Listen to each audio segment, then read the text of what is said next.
Hey, I'm Maria back with another video. It's 6:21 p.m. Tuesday evening. I believe it's December 19th.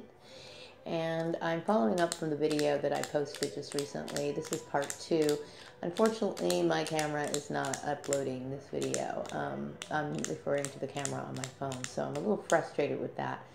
So this is basically a retake, and I'm kind of reiterating some of the things that I said in the last video.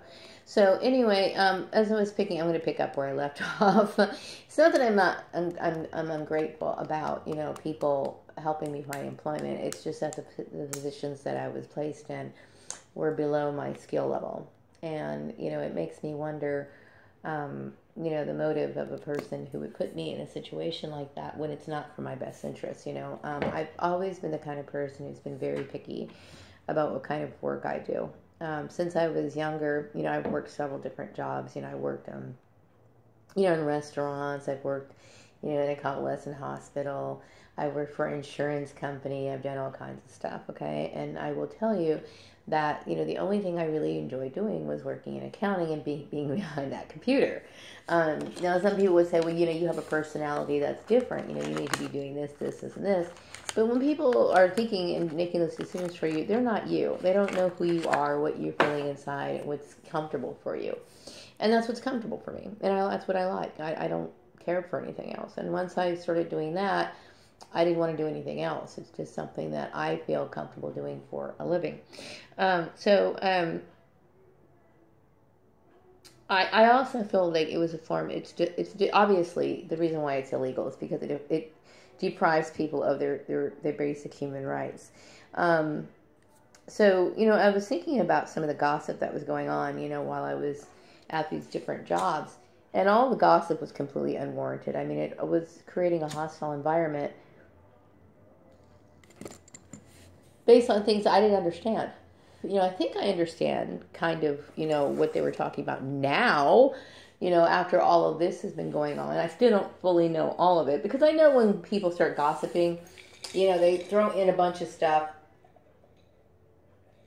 that wasn't true. That none of it's true, really. The only thing that's true is that I did lie to my husband many years ago. Everything else, I think they made it up as they went along. And, you've got to be careful about gossip. And, when people are gossiping, you need to ask, exactly where is this coming from? Where is the source? And how can you validate what is being said? Okay.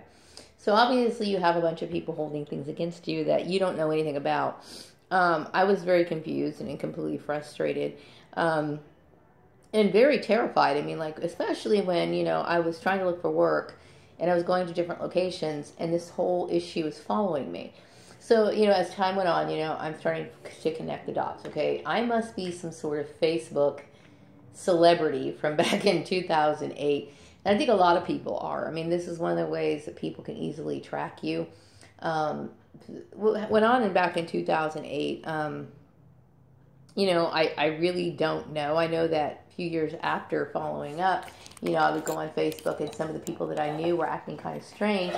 I didn't get it. I really thought, they were just playing, the one-up game. Like, for example, maybe some people grew up to be lawyers and they just felt like I wasn't, I thought maybe they were looking at me as like I was some sort of peon or something.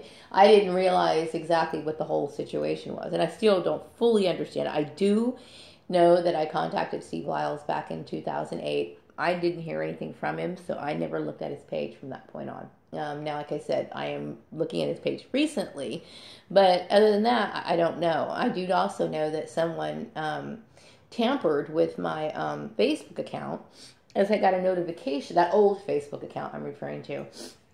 As I was looking at one of my old email accounts, I was contacted by, I guess maybe an admin of Facebook or something, saying that somebody had accessed my account from, I believe, Korea. So, which I think is very strange, okay? So I must be a very well-known person, but I will tell you that that's not something I ever wanted, I consider myself to be, and I've always thought that I was kind of a relatively unknown person, meaning that I was somebody who just lived a kind of humdrum life, just went to work, came home. But I think this whole thing on Facebook got blown up way out of proportion. So anyway, yeah, so So what was going on Facebook must have created some sort of gossip and whatever, but I can honestly tell you I had no idea. I mean, it took me the longest time to kind of put together everything that was been going on. I think I'm up to 600, maybe 670 videos now. And a few years have passed since all this stuff has happened. And 2008 was almost a decade ago, okay? So all this stuff has been going on for the longest time, and I had no idea. None whatsoever. So yeah, it concerned me because, my main issue is the fact that these employers got involved in it. That was my biggest issue. And I do suspect that a lot of employers are manipulating things behind the strings. Manipulating strings behind the scenes with a lot of people. And that's one of the biggest issues about gang stalking, which I'm very outspoken about this issue because of the trauma that it causes the victim, okay? Obviously, employers are there to employ you, okay? They're there to evaluate your work. They're there to, of course, give you employment. And then they, of course, can, critique your work or whatever, that sort of thing. And that's it. They don't have to, they're not supposed to be in any position to have any say or direct or guide your life in any way. They don't have that right. And so there's a lot of people who are, I guess they have like a God complex is what they have. And they basically try to manipulate a person's life outside of the workplace. And that's where I draw the line because it's wrong, okay? Obviously, because I'm the one, and other people who are also suffering from this are the ones who are paying the price for it, and it's wrong.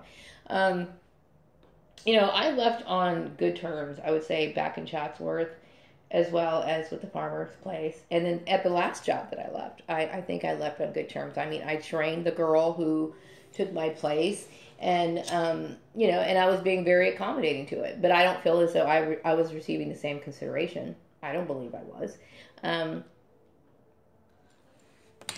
Considering, dealing with what I consider to be a hostile environment. So what I don't want anymore is I don't want to waste my time anymore. I mean, I'm running out of unemployment, okay? I have like about 3 unemployment payments left, okay? So you can imagine the tension and the stress that I feel, okay? Because all I care about when I wake up in the morning is to go back to work. And some people will say, well, I know what your mind is really on. You're thinking about that guy you had a crush on. Yes, I would say that I do think about him, okay? I mean, that's normal, okay? But I think about getting back to work more than anything at this point because I am running out of unemployment. And really, that has been the main thing on my mind for the longest time. That's not to say that this guy's not special. It's not to say that, okay? But you know what? I gotta have work. I have to be able to keep a roof over my head and take care of myself. So, that is very important to me. And I often wonder, for the people who get involved in this sort of stuff, how do they live with themselves? How do they live with themselves? I can't understand it. I'm referring to the employers, basically, traumatizing a person who didn't do anything wrong, who didn't ask for any of this. I didn't ask for any of it, period. I think Karen, my ex-boss, is fascinated with the fact that, I changed my hair. Leave my hair alone. You know what I mean? Leave it alone. I mean, it's a personal issue. It's something that I can't help it. I certainly am not going to go and do a job with the hair the way that I have it. It's not going to work, okay? I mean, I have to put a gazillion clips in it. I have to wear headbands. It doesn't look good, okay? So I have to take care of my hair the way I have to. And really, it's not supposed to be an issue, okay? There are I know a lot of white women who wear, we call it the hair extensions that are sewn in, which I've done that before, and it makes my real hair dry, and it just causes more breakage. But there are a lot of women who do that, okay? And they're working, they have jobs. There's a lot of women who, like I said, who are brunettes, and they actually bleach their hair blonde, and they're working. So the issue is that I'm being singled out, and I'm being treated unfairly, and that's wrong, So leave my hair alone. Get off of it already. It's like, I don't feel comfortable with people inquiring about my hair. It's unless, of course, you're a black person, okay? Unless you're black, then I can fully understand it because you're probably either wanting advice, you want to change information or something like that. But, anybody else who comments on it, you're kind of out of line. It's not your place, you know. People have to do what they have to do in order to be well groomed, okay? So get off my hair already. So yeah, the blow up on Facebook, you know, and it's funny because, you know, I'm so out of it. Like, you know, I spend all my time going to work, coming home, going to work, coming home, and I don't pay attention to what's going on. I really don't. And I obviously wasn't involved in that loop gossip thing that was going on Facebook either, because, you know, otherwise I would have known exactly what these people's beef was, but I didn't. I had no idea. I honestly thought that, you know, the reason why people were treating me this way is because, you know, maybe they were a little bit more higher up on the social level scale. You know, maybe they had hit it big time or something, and they just couldn't deal with somebody who was just as, you know, you know, I just thought that it was more like a social status issue than it was anything else. I didn't really put together anything. I really didn't. I just thought people were being kind of snobby, which I think a lot of people use Facebook for that reason, you know, especially people who, you know, done pretty well for themselves, and they kind of want to, you know, I guess, shove it up your ass type thing. I thought that's pretty much what it was based on. But now I'm starting to think, okay, gossip, more gossip, more gossip. You know, really, when I think about myself, I think of myself as a very kind of humdrum person. Not humdrum. I mean, I find my little life entertaining. I'm very well entertained with my little crafts and my hobbies and whatever. But, you know, I'm not out there doing a bunch of stuff that a lot of people would do if they could, you know. I'm not like that, you know what I mean? I've been thinking a lot, like, where do people fit into my life, especially after all of this, you know? I think I'm going to be far more reserved than I've ever been before. It has changed my outlook on people, you know? I've always been friendly and polite, you know, but I will say that I've changed a lot in that respect. You know, I'm far more reserved, very careful about who I interact with, more so than I ever been, because this has changed my life in a way that I will say is not a very good one. You know, it has affected me a lot, and you know, it's affected my sleep. It's affected my, you know, my peace of mind. It's done a lot to me, and you know, really, if there was a lawyer that would take my case, I really do think these people should be sued. They should be sued for everything that they have. Period. And I really do believe that, you know. I often wonder, like, you know, how long in the world can I survive living like this? How can I continue living in a world that is so crime-ridden and so, you know, unjust and immoral? You know, how long can I last in a world like this? And that's on the back of my mind on a daily basis, which is one of the reasons why I, you know, have a lot of problems sleeping.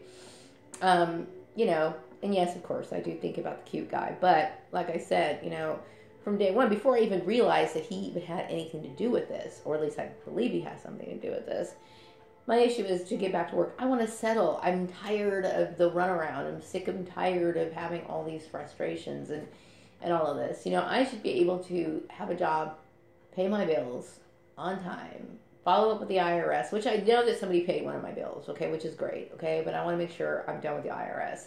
And I just want to get on with my life. That's it, you know. It's been going on too long, people. It really has. And I really do suggest that anybody who's involved in this situation, you know, review everything that's happened to them. Pay attention to what's going on Facebook. Pay attention to what's going on at work. What are people saying to you? What are they gossiping about? You could probably put it all together if you really look back at it.